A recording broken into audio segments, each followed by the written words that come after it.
Let me start working on now some problems based on the mensuration, right? Here, see, you should know the formulas for the area, perimeter of circle, rectangle, square and all. It's a very simple one. Let us check out here. Find the area of the rectangle whose length is 15 centimeter and the width is 4 centimeter. You know what exactly the area of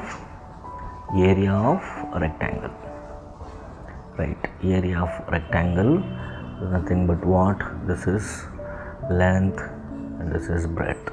So area of rectangle is nothing but length into breadth. So just simply multiply it, you are going to get the area. Area of rectangle is equal to length, what they have given, 15 centimeter. You need to observe the unit also here.